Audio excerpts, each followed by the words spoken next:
Hey, what's up, guys? You're listening to the It Takes a Village podcast. I'm Ashley, your host. This is where the struggles are real, the callings are heavy, the kids are sticky. We come together because it takes a village, and this is your tribe.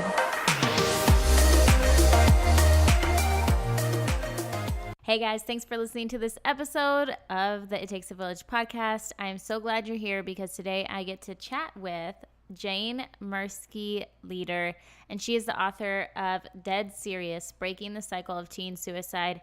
And I wanted to have her on, you guys. I know this is a very touchy subject, so warning if this hits too close to home for you, the idea or the topic of teen suicide, go ahead and skip this episode. But I also think that this kind of episode is especially important with our kids who are older, even younger these days, and we're dealing with bullying in school. And, this topic is on teen suicide, and this is just something that we're dealing with today. It's just a lot of feelings, children that feel unheard, and they feel like this is their only option. And so I feel like Jane can speak on this topic from the heart for personal reasons that she will share within this episode. And then also just doing a lot of studies on it, doing a lot of research, spending a lot of time in the schools, asking the kids themselves, what the deal is. And so I think this just really gives us really good insight, not only on what to look for in not only our children, but other people's children when they come to our houses. And things that you wouldn't even expect would be, warning signs. So without further ado, I'm going to let Jane do the talking, and I'm really excited to have you guys listen in. Let's get to this episode. Hey, everybody. I am so excited for you guys to be listening into the podcast today. I am getting to hang out with and talk with Jane Merskey Leader, and she is the author of Dead Serious, Breaking the Cycle of Teen Suicide, which is a topic that I really, really wanted to cover for us as parents and our kids dealing with friends who go through these things or the loss of friends. And so, Jane, I'm just so grateful to have you on and to talk about your book and the very serious topic of teen suicide. Thank you very much for thinking of me and having me here. I hope I can answer some questions and inform parents and other listeners of some good information. Yeah. So this book is actually not the first book that you've written on teen suicide, but actually a second edition of a book that you wrote about maybe 30 years ago or so. And so I was curious, what was the reason that you felt like you needed to put a book out of this nature like this 30 years ago, and then what made you want to redo it and put it out again? Good question. And to begin with, the world in which I wrote about 30 years ago has changed so dramatically. Mm-hmm.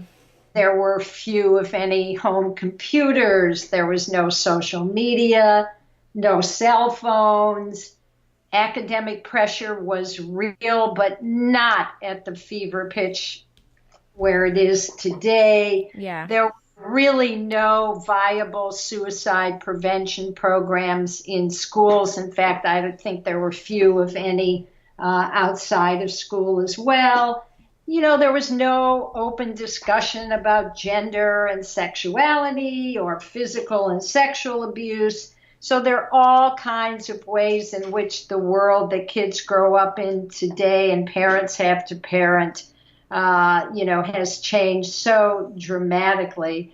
And I think the tipping point for me, because honestly, I had no intention of revisiting this subject. I figured that I had written about it, people read it, It was a cathartic experience for me, and that I could put it in my back pocket and not really deal with it again. And then about a year and a half ago or so, I read an article, I believe it was on an NPR website, which cited new studies and the fact that middle school kids were taking their lives in greater percentages versus other age groups than ever before. And I said, oh, wow, exactly. I think I need to revisit the topic. So those are some of the reasons why I'm at it again 30 years later. That's so crazy. I knew when I was preparing for this interview, of course, I'm doing research and all that, but I had no idea that middle schoolers were being affected so greatly. That's kind of really shocking to me. It is shocking, and I think even more confusing is that the experts don't really know why. It may be that kids are growing up so much faster and that they're dealing with pressures that that older people didn't deal with when they were 13 or 11 or 12. I did some volunteer work at a middle school here in Evanston where I live last year. And I have to tell you, when some of those girls walked in, I almost fell off my chair. They may have been 13, but they looked like young adults. Yeah. And it was scary. And obviously, people look to these young girls and think of them as much older and assume that they have the emotional stature and well-being that they can conduct themselves with the knowledge older girls and women have. And of course, they don't. Yeah. So that presents all kinds of problems right there. Yeah. And I remember when I was in school, I think I must have missed that memo or that lesson of how to look older, because when I was still in school, I look back at my pictures and I'm like, I looked like I was 12 when I was 12, and then now I have an 8-year-old, and so junior high is not that far off for her, and I tell my husband all the time, like, I want to keep her as little as possible, and I want her to look like she's 8 when she's 8 or 12 when she's 12. And it's scary. Yeah, it's a very good goal on your part, and hopefully you'll be successful. Right. But there are things that unfortunately are beyond parental control. Yeah. So I hope that you can do that and that she grows up in an age-appropriate way. Unfortunately, that's not happening with some middle school kids. Yeah. So in talking about like middle school aged, and also the idea of that a lot of, therapists and researchers don't really know why these middle schoolers are taking their lives, I wanted to ask you what your thoughts were about, I feel like we're talking about it more in the media. And then there's shows like 13's Reasons Why, and then there's Logic's song, Logic the rapper, he has a song about depression, and the title of his song is the actual number for the suicide prevention hotline. And so I was wondering what your thoughts were on that, and if you think that it's helping or if you think that it's glorifying it. Well, I think when Logic's song was introduced, and it was sometime last year, maybe at one of the music awards programs, and I don't have the percentages in front of me, but the calls to the suicide prevention hotline, it's the National Suicide Prevention Hotline. And as you just mentioned, it was the title of the song. And calls increased by something, I want to say 40%. Wow. Almost overnight. So clearly there were lots of teens who were watching that show and listening to that song and felt that they needed to talk to someone who would listen. 13 Reasons Why is very complicated. I binged watched that show. I don't know how long it took me. And then I did a lot of reading about it, and the opinions are divergent. There are kids that absolutely love it. I think it was the most popular show on Netflix last year, and kids are flocking to it in droves. On the other hand, you have suicide prevention professionals and healthcare professionals and teachers who were up in arms because there was no real follow-up. Kids saw the show, and then they continued to live their lives. Parents discussing it with them. There were no questions and discussion questions that were being given to schools. And so the health professionals were extremely worried about it. I think since then the producers of the show have taken note of that.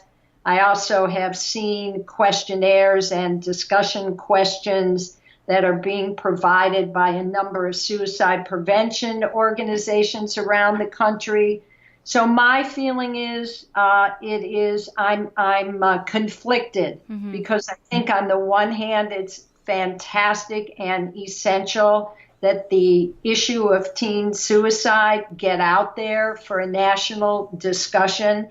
On the other hand, that discussion has to be done in a healthy, safe environment. Yeah. So if that can be done, then I'm all for it. Yeah. After doing the research that you had to do for, the first edition of this book and then the second edition, what do you think that parents are missing? Like, what do you think that we're believing to be a myth about suicide that is actually not true, that is keeping us from catching the signs or something of that sort? I think, first of all, we all know what adolescence is about. Either we have teens in the family or we were teens ourselves. And it is a time of upheaval. And I think that often parents will excuse certain behaviors as, oh, he or she is just a teenager. This is normal adolescent behavior. So I know that there are things that are bothering me as a parent. Sometimes I feel like I have a stranger living in my house. She doesn't want to talk to me much anymore. She closes her bedroom door. She's on the phone all the time. She's on Facebook. She's texting. I don't really know or understand her, but this is just a phase. And the reality is, according to experts, which I find absolutely fascinating, is that the teenage brain is growing and changing more at any other time than at birth. And experts say during this growth spurt, the brain is operating, but not at full speed. There are certain parts of the brain that control things like decision making, and they're way off base. So that's why we see a lot of teens experimenting, whether it's with drugs, whether it's with alcohol, whether it's with sex. So I think the important message to parents is that you need to be vigilant. You need to talk to your kids. And you need to be aware of certain behaviors that can be warning signs, and they have to be taken seriously. Was it hard to write something so where you're just, it's almost saddening, like it's a sad topic, and when you're looking at these statistics and you're watching teens and you're researching about, suicide and anxiety and all this, was it hard for you to just kind of be in the middle of all that and in such a heavy thing? It's challenging, but in the end, and I think I even mentioned this in the book in the foreword, I don't intend this to be a book about doom and gloom. I intend this to be a book about responsibility and about the role that teens can take, as well as adults, in helping to break the cycle of teen suicide, i.e. that's where the subtitle becomes important, because I think there are a few lessons that if parents and teens themselves can absorb, I think we'll be in a lot better shape. And I think one of the pervasive myths that exist is that if you talk about suicide with someone, then you're going to make matters worse. The reality is that what makes matters work is not talking. Yeah. Because someone who's struggling with depression, anxiety, suicidal thoughts wants someone to listen. They want someone to show that they care. So we need to be vigilant and not run away from the subject. And then I think, secondly, it's never your job, my job, a parent's job, a teen's job to save someone. That's not something that we are trained to do. But what we can do is connect with a trusted adult who can then connect with professional help. So maybe that means a teen going to the gym teacher or the science teacher and saying, look, I'm having some issues. I feel depressed, whatever is going on. Mm-hmm. And then that teacher who is not prepared to deal with someone who is suicidal will then connect to a medical health professional. So I think that's really important. And I think another lesson is that kids in particular have to break the code of silence when a friend tells a teen that they're really having a tough time. Because probably the teen in trouble is going to say to a friend, don't tell anyone. This is between you and me. So that puts the person who's listening in a very difficult position because they don't want to lose the friendship. Right. On the other hand, they don't want to lose the friend. Yeah. So the bottom line is you need to break that code of silence and you need to go to a trusted adult. That was actually one of my questions. Was I wanted to see how you thought maybe we could talk to our kids, and knowing that, you know, when they go into middle school or when they go into high school, that they are going to be faced in these situations, maybe or maybe not, but most likely, yes, that somebody's going to tell them that, you know, they're struggling or they're feeling down or, you know, what and whatnot. And for me, I want to be able to tell my children, like, if somebody comes to you and says something like this is what you need to do. So what are your thoughts on what we can do as a parent to prepare our children for these situations?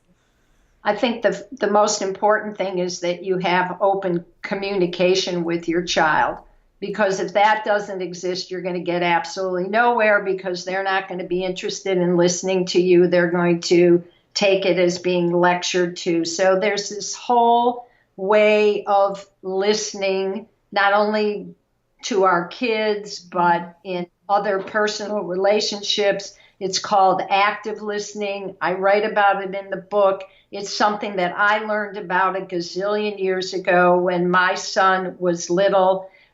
His father and I had divorced. I was single parenting for the most part, and my son was a bit under control. And so I took a program called PET, or Parental Effectiveness Talking or Training. I think it was training.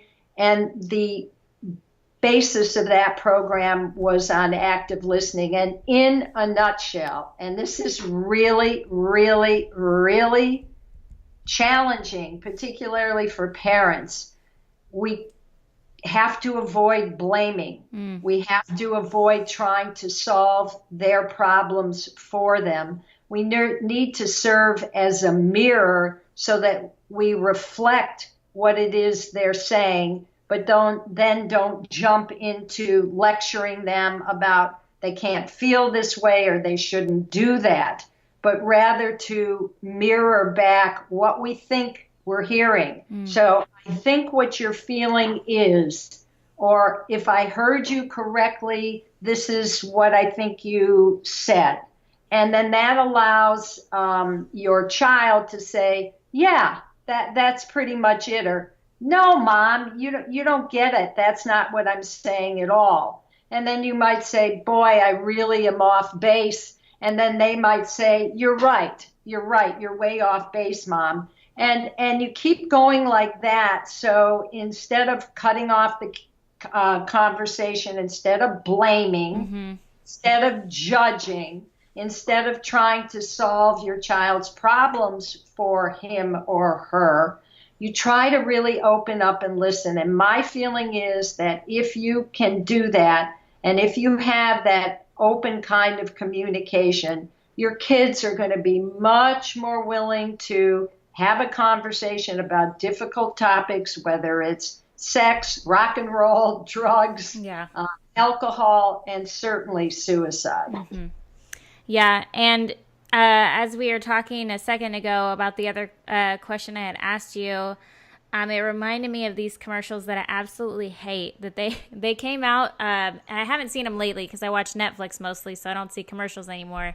But it's always two parents walking, and then the one parent says something like, my daughter, I found out my daughter is stealing prescription pills from the cabinet. And then the other parent just like looks at them and then changes the subject and they keep on walking. And so I think that not only can, teens feel isolated when they're feeling depressed or, dealing with anxiety or suicidal thoughts, but I feel like also the parents of those children can feel isolated because either other parents don't know how to respond or they don't know how to reach out to other parents to talk to them about what's going on. Do you have any suggestions of how we can respond or how we can support parents of children who are going through something like this? There are, in fact, organizations. It's kind of like an alcohol, an AA program. Yeah. But it's for parents and it's also for siblings, where there are ways in which you can begin to support one another. I know of programs like that for survivors of suicide, which is to say for parents and for siblings. One of them here in Chicago is called LOSS, or Loving Outreach to Survivors of Suicide. Again, that's after the fact, but what we need to do, as you suggest, is to have support prior to these tragedies. Yeah. And there are workshops around the country. Schools, at the suggestion of parents, might have a speaker come in who might lead a workshop, encouraging parents to support one another and to exchange ideas and to talk about their fears and considerations and the steps that they're taking to try to create this open conversation with their children. Yeah. It's challenging, again, because our normal attempt is to say, you can't feel that way. You shouldn't do that. I really am upset with you. I'm terribly disappointed. And again, kids are going to turn off. And, I can't go anywhere where someone says, who are you? What do you do? What are you working on? And when I mention a book about teen suicide, usually they look at me initially and say, oh, boy, that's a depressing subject. And then the next sentence is, but boy, oh boy, my neighbor's child just took his own life. Or boy, oh boy, a friend of mine knows a friend who, and inevitably, everybody tells me that they either know someone personally or know of someone, of a young person who has taken his or her own life. So it's a dicey subject, but it's something that so many of us face either intimately or secondhand. And you probably are going to ask me this question, so I will just put it out on the table for your listeners right now. And that I came to this subject because I am a survivor of suicide, meaning that I had someone in my family who took his life. My brother took his own life on his 30th birthday. I did research. I'm a writer. This is how I process. This is how I work through my feelings.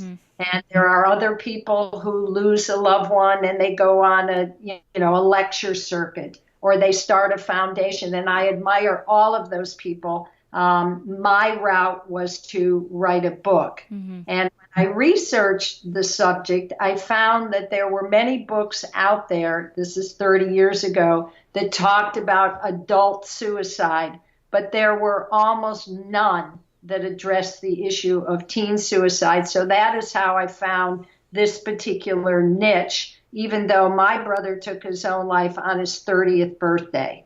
So he was not a teen. He was not a young adult.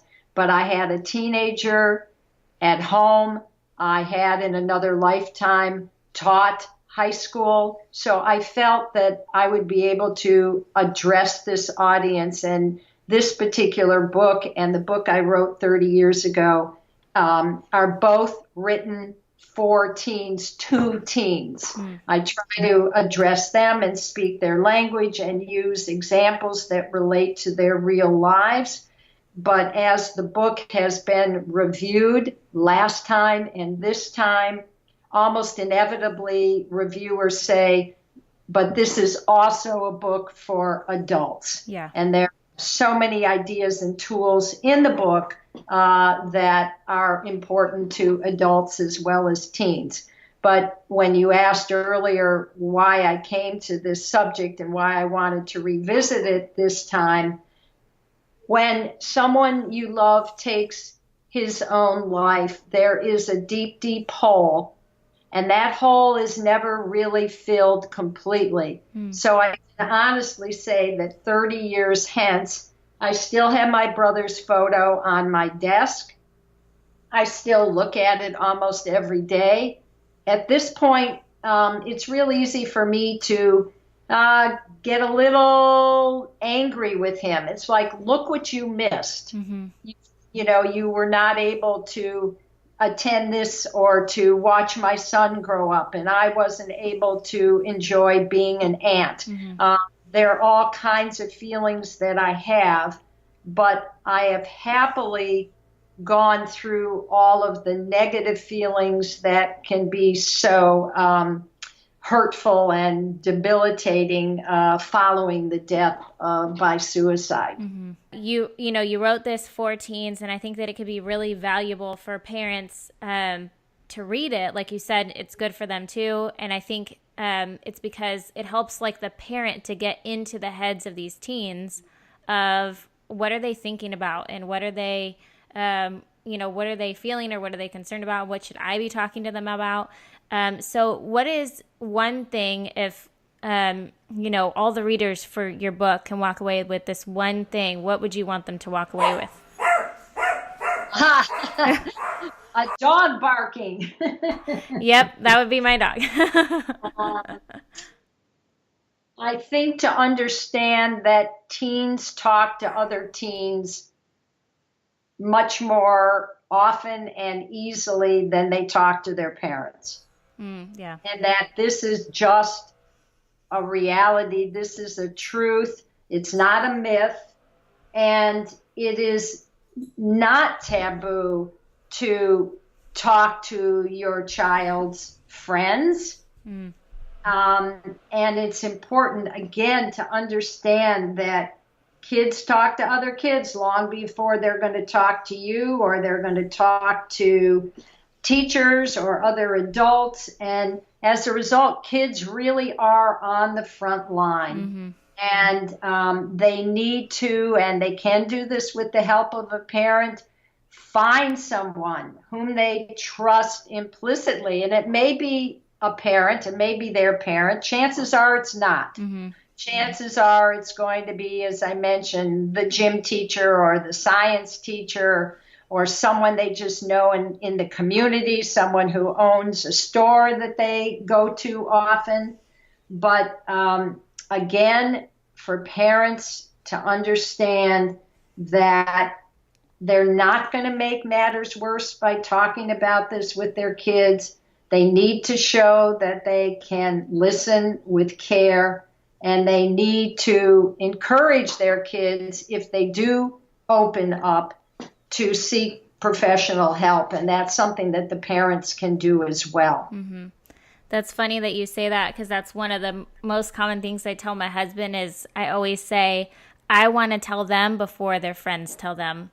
And so, growing up, I didn't learn about sex or, relationships or drugs or, anything from my parents. We just didn't have those conversations, but my friends sure let me know, what was true or, what they thought was true anyways. And so I tell my husband all the time, I'm like, we have to have these conversations because whether we like it or not, somebody's going to tell them, and I'd rather it be me first. Because the things that I grew up thinking that were true were not accurate. I think that's a really good way to go about things. I know sometimes when parents get into a situation where, for example, they need to talk about sex with their children, that can be very uncomfortable. Mm-hmm. But you're right. You don't want your kids picking up this information from other kids because, as you have discovered later on in life, a lot of that information was untrue. A lot of that information can be damaging, for Yeah. Pete's sake. So you do want to, you do want your kids to hear that from you or other adults whom you trust. Before we end with our last three questions, where can everybody find you or follow you on social media if you're on there? And then also, where can they find your book? Well, first and foremost, they can find my book on Amazon and all of the other online book sites. If they do read the book and they do buy on Amazon, I would dearly love them to write a customer review. I like to hear from readers to begin with. And secondly, online sites like Amazon use customer reviews as part of their algorithms to rank the books, blah, blah, blah. Yeah. I blog at janeleader.net. That's also my website. My Twitter handle is at Jane, middle initial M, Leader, Leder. I'm also on Facebook and Instagram as well. But for me, and the other thing I have not mentioned is libraries. And it seems as if the number of libraries who are ordering this book is growing. And if you go to a library and they don't have the book on the shelves, then go to the librarian and say, can you please order this book? The book is also available on something they call Overdrive, which means that if anyone goes to their local library with a Kindle or other reader, that the ebook will be downloaded for them. And my understanding is there's a certain amount of time. Maybe it's like a library book where you have 3 weeks or 4 weeks, and it's free. So those kids or parents who like reading on Kindles or other readers and don't like holding a real book in their hands can go to their library and have it downloaded. I think that's really awesome that libraries are making it accessible, because I'm sure there's a teenager that needs to read it that will get their hands on it because it was there. So my last three questions for you, the first being, if you could choose one of the most influential books that you've read, what would it be? I thought about this question, and as a woman, I would say in terms of fiction that Erica Jong's Fear of Flying.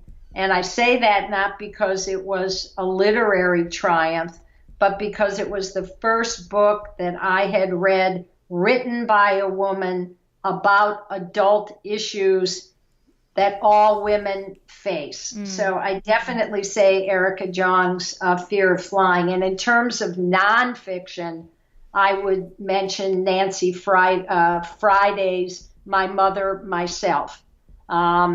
You're younger than I am, but as I age, I see more and more of my mother in me, both physically, intellectually, spiritually, emotionally. Some of it is wonderful, and I am forever grateful. When it comes to certain other things, whether it's behaviors like making lists or the way in which I'm aging physically, it's like, Mom. But the bottom line is that this is a very interesting and in-depth exploration of, exactly as the title says, My Mother, Myself. So I highly recommend that book as well.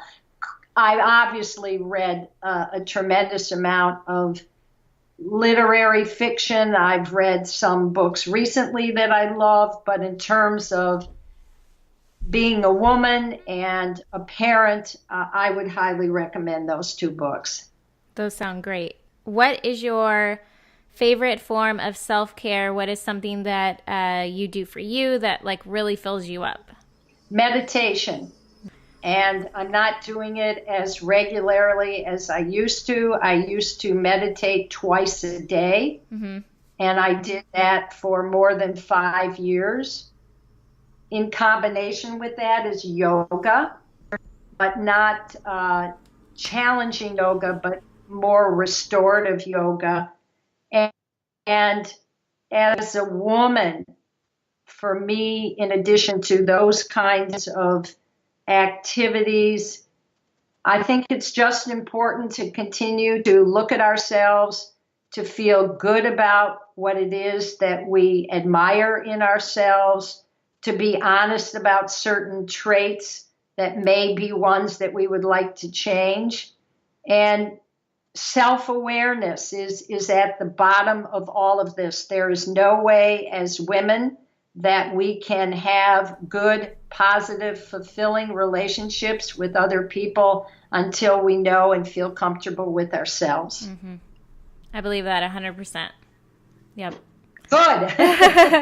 I know, because I did it the wrong way. So now I'm like, so now I get to try again with my daughter.